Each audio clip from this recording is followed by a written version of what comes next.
planétariums sont des lieux extraordinaires pour découvrir le ciel, les étoiles et plus généralement l'astronomie.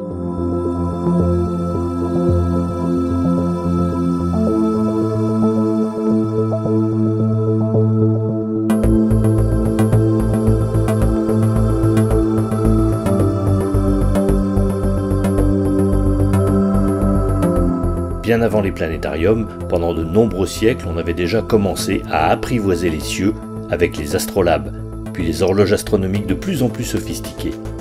L'origine des planétariums modernes remonte au début du XXe siècle, quand Oskar von Miller, un mécène allemand de Munich, décide de construire un musée extraordinaire pour mettre en valeur toutes les techniques développées à son époque. C'est dans ce contexte que vient l'idée de représenter le ciel étoilé dans une salle. C'est en 1923 que les premiers essais ont lieu sur les toits de l'usine Zeiss à Jena en Allemagne. Et en mai 1925, le tout premier planétarium au monde ouvre au sein du Deutsches Museum de Munich. Très rapidement surnommé la merveille de Jena, son succès est immédiat. Toutes les grandes villes allemandes puis européennes veulent leur planétarium. Fin 1926, 6 villes allemandes sont équipées de planétariums. En 1927, l'invention sort des frontières, à Vienne d'abord, puis c'est au tour de Rome en 1928. Chicago et Stockholm sont les suivantes en 1930.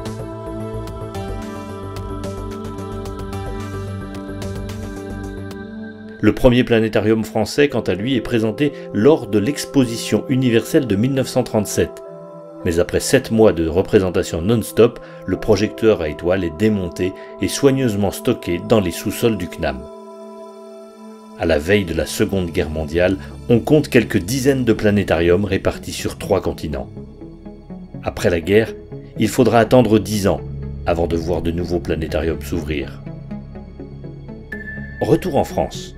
En 1952, on décide de réinstaller le planétarium de l'exposition universelle de 1937 dans le tout nouveau Palais de la Découverte. Avec ses 20 mètres de diamètre, il restera le seul grand planétarium en France pendant encore 30 ans. En 1978, à l'occasion du 150e anniversaire de la naissance de Jules Verne, la ville de Nantes organise une exposition au Palais de la Bourse, lieu actuellement occupé par la Fnac, place du commerce. Zeiss y expose un planétarium de 8 mètres de diamètre. La ville de Nantes est séduite et se lance dans l'étude d'un planétarium fixe. Mais c'est Marseille qui, le 1er février 1980, ouvre le premier planétarium de taille intermédiaire en province. Il fait 8 mètres de diamètre. Malheureusement, il brûlera 3 ans plus tard. Il sera suivi le 28 février 1980 par celui de Reims, plus petit, avec 6 mètres de diamètre. Enfin, le 18 juin 1981, le planétarium de Nantes ouvre ses portes, devenant le second planétarium de province. À cette époque, Zeiss monopolise presque tout le marché européen. Nantes dispose donc de son fameux projecteur à étoiles, le modèle ZKP2. Il restera opérationnel jusqu'en 2005, où la ville décide de passer au numérique. Le projecteur à étoiles cède sa place à 5 vidéoprojecteurs pilotés par ordinateur. Le vénérable projecteur ZKP2, encore en très bon état après 25 ans de service, est offert à l'université de Cordoba en Argentine. Il lui faudra malgré tout attendre septembre 2017 pour qu'une salle soit construite pour l'accueillir à Cordoba. Mais revenons à Nantes. Les interrupteurs et autres boutons ont disparu du pupitre de l'animateur. Ils ont été remplacés par une souris, un clavier et des écrans de contrôle. Là où le projecteur historique, dit optomécanique, se limitait à la projection du ciel étoilé, le numérique, lui, ouvre de nouveaux horizons. Il est désormais possible de voyager dans l'espace via un simulateur reproduisant tout l'univers connu. La projection numérique permet de quitter le sol terrestre pour s'envoler vers la Lune ou vers la planète Mars, d'y atterrir, mais aussi de s'aventurer bien au-delà du système solaire, grâce à la simulation en temps réel.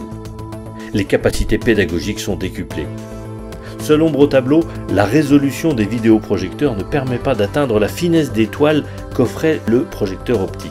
Cependant, la résolution des vidéoprojecteurs augmente et dans les planétariums les plus récents, on commence à s'approcher de la qualité d'un ciel optique. Derrière la magie d'une séance de planétarium à Nantes, une équipe de 5 personnes travaille dans l'ombre. Il ne suffit pas d'allumer le logiciel et de naviguer parmi les étoiles ou les planètes. Il faut aussi avoir un discours accessible pour permettre au public d'intégrer les informations, les connaissances qu'on veut transmettre. Daniel, animateur. Et tout d'abord, il faut définir un sujet. De quoi veut-on parler? Des étoiles, des planètes, de l'homme dans l'espace? Ensuite, il faut programmer le simulateur afin que les images illustrent le propos. Et puis l'animateur doit se préparer à ce qu'il va dire. Il faut connaître l'actualité, se mettre à jour des connaissances, se documenter sur les avancées de la science. C'est aussi très important de savoir à qui on s'adresse. Évidemment, on ne fait pas les mêmes séances destinées aux enfants par rapport à celles destinées aux adultes. Et enfin, il faut animer sa séance en direct, en jonglant avec le message qu'on veut faire passer, la manipulation du simulateur en temps réel, la gestion de l'environnement musical, tout en gardant un œil sur ses spectateurs pour s'assurer qu'ils passent un bon moment. C'est vraiment ce qu'on peut appeler un travail multitâche. Pour assurer une projection 360 jours par an, la surveillance de l'informatique est primordiale. Les animateurs veillent au maintien d'un système opérationnel. Esteban, animateur. Le système informatique, il est très performant, mais il est relativement complexe. Il faut savoir qu'on a 4 ordinateurs, 2 vidéoprojecteurs, une console pour l'audio, une console pour la lumière, et le tout bien évidemment doit être en parfaite synchronisation et à la milliseconde près. Donc du coup, connaître l'architecture du système dans ses moindres détails, c'est indispensable pour pouvoir agir rapidement en cas d'incident technique éventuel, pour identifier les pannes, réparer les anomalies. C'est une maintenance de tous les instants pour un équipement qui finalement doit être opérationnel 7 jours sur 7. L'accueil est un moment éminemment important. C'est le premier contact du visiteur avec le planétarium. Hélène, responsable de l'accueil et des démarches administratives. Au planétarium, on accueille plus de 50 000 visiteurs par an. On a des locaux qui sont assez exigus, ce qui nous oblige à être organisés.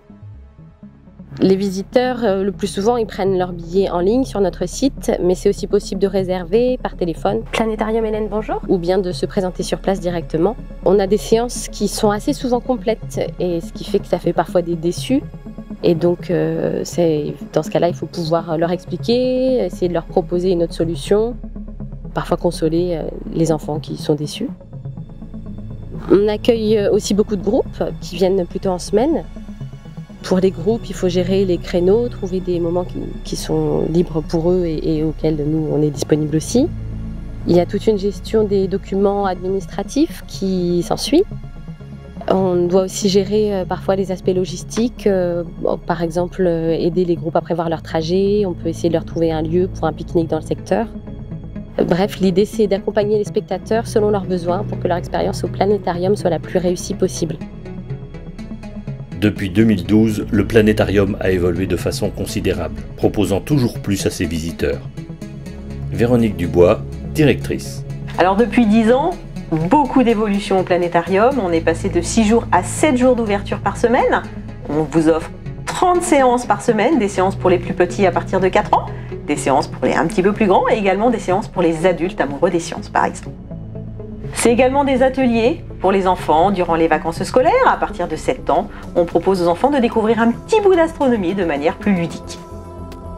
On propose également parfois des séances un petit peu particulières. Vous avez pu découvrir la séance Apollo qu'on a co-construite avec le Planétarium de Paris.